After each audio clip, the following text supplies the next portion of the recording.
When we arrived at Château de Purnon nearly 5 years ago, the leaking roof had destroyed the entire second floor and was close to collapsing. This week, as our roofers make huge progress on the roof restoration of the final wing of the chateau, we get a step closer to being watertight. More of the chateau's original 18th century shutters return home after 2 years of restoration work. And we head off to Paris for the day to finalise some vital wedding arrangements.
This is Purnon's western wing, and this is the very final section of Purnon's roof that is to be restored. And you can see this week our roofers have made enormous progress with the completion of the sheathing of this massive expanse of roof. It's nearly 5 years since we arrived here, 3 years and 4 months, who's counting? Clearly I am, since the scaffolding went up, and this is really a massive milestone in the restoration of Purnon's magnificent roof. But this is not all they've completed this week. The level below me, something else has been completed. Let's go and have a look.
Well, down here you can see that our roofers have also completed the installation of Purnon's new copper guttering system. This system of guttering will ensure that the chateau is protected for centuries to come. Under this layer here, there's actually a ventilation layer, and that will ensure that air can circulate under the roof through the second floor and the attic of the chateau. The roof has never had this. It will keep the second floor and the attic free of humidity, and this guttering system will also ensure that all the work that has been done to restore Purnon's magnificent facades is protected for centuries to come. This has been a long time coming. If you've been following us for a while, you will know that the first stage in the restoration of the roof on site here was to remove the old slate tiles, which were terribly degraded. They then restored the entire oak frame that supports this magnificent roof. There was a frame built over it, then there was a layer of insulation, a waterproof membrane, and now this wooden sheathing.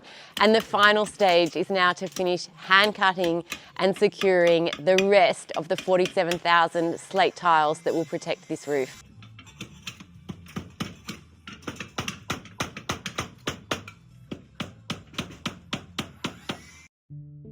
Two years ago, we took the first steps in the start of the restoration of the second half of the chateau. With the restoration of the eastern side 1 year advanced, it was time for the restoration on the western side to begin.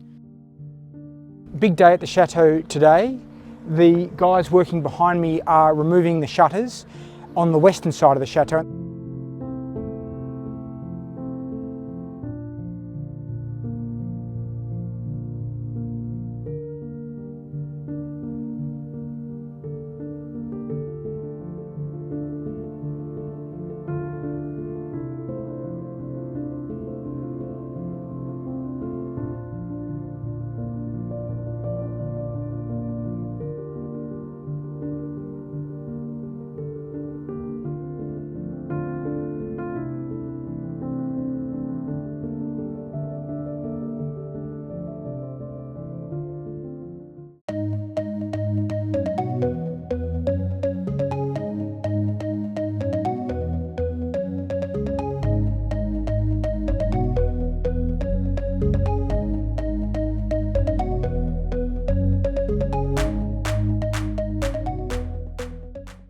So we're at the final stage in the restoration of Purnon's incredible facades.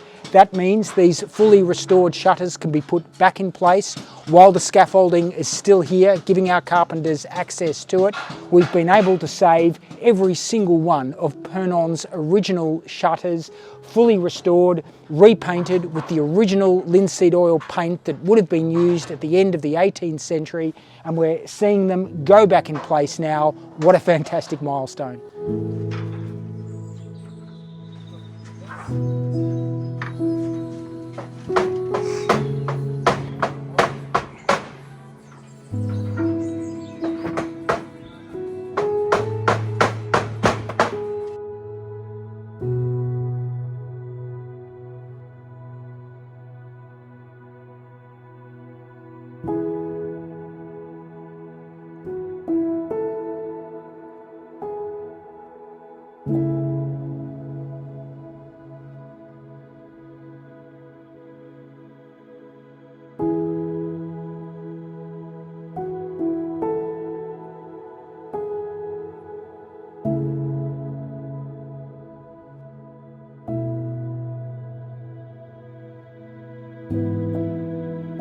Behind me you can see one of our carpenters putting the final touches on these shutters that this afternoon they'll hang here in this blind window. That's the architectural term for a window that's blocked. Some people call them blocked windows or false windows.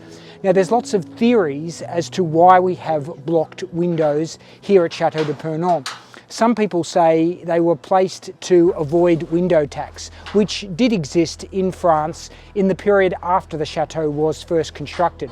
But if you look closely here in the blind window, in the space that's been blocked, you can see that the stone pieces actually penetrate into the blocked window itself, which tells us that this was not blocked in after the chateau's construction, it was blocked during the chateau's construction itself, which tells us that these windows were always designed to be blocked in. These were always going to be blind windows. So why did they have them? Well, really it's to maintain the symmetry and the harmony of the chateau's facades. When these shutters are put back in place, nobody will ever know that behind them there's actually no window at all, that it's blocked in by stone. And that's because on the other side of this wall, there was no intention to let light and air flood into that room. They wanted it to be blocked, but they also wanted to maintain the harmony and the symmetry of the chateau's incredible facades. And that's why these shutters hang here, that's why the window is blocked in, and that's why we have blind windows here at Château de Purnon.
The restoration of the roof has been so complex. There's so many elements and stages, and every time we reach a milestone, it's really exciting. But I feel like this is a particularly exciting milestone because it is really getting us that step closer to being watertight and having the roof completed. It is such a great moment because we have spent so much time emptying buckets inside, not so much recently, but when we first arrived, and it really felt like we were fighting against Mother Nature herself. And so, to get to this point where it's watertight, it is really a great milestone. And I feel a little bit the same with the shutters, because when we first arrived, most of the shutters were still in place, but they were in terrible condition. And then there were several that were missing, and we thought they'd been lost forever. And then we found them in a couple of the tunnels where they'd obviously been stored when they'd either fallen down or been taken down. And we looked at the state they were in, and we thought there is no way these will ever be restored. But our artisans, our incredible carpenters, carpenters have managed to restore them. It is amazing that every shutter on the chateau's facade is an original shutter, and they've all been restored, repainted, and it is a great milestone to see them going back in place. Yeah, so a few milestones this week, and also we've been working behind the scenes to make up some more boxes of our Chateau Slate drink coasters, and so we have a limited number of those on sale at the moment. And remember, these are the coasters that we make from the slate that was reclaimed from Purnon's original roof. And for people who are watching in the Atlanta area or around New Orleans, don't forget, we'll be there to promote our book, Chateau Reawakening, in Atlanta on May the 5th, in New Orleans on May the 7th, and we'd love it if people can make it along to those events. Otherwise, please follow the links online, purchase the book. It's a wonderful account of the first 2.5 years of our adventure here at Château de Purnon, with incredible photographs that really mark the different stages of the journey. Yep. Otherwise, this week, exclusively for our Patreon and YouTube members, Tim takes a look at the commencement of the restoration of Purnon's bridge and also the progress of some of our inside projects. Otherwise, as always, if you would like to follow the restoration of Chateau de Purnon more closely, we post frequent updates on Instagram. We post an exclusive weekly video for our YouTube and Patreon members. Otherwise, just hit the subscribe button, turn on your notifications, and we'll keep you updated here.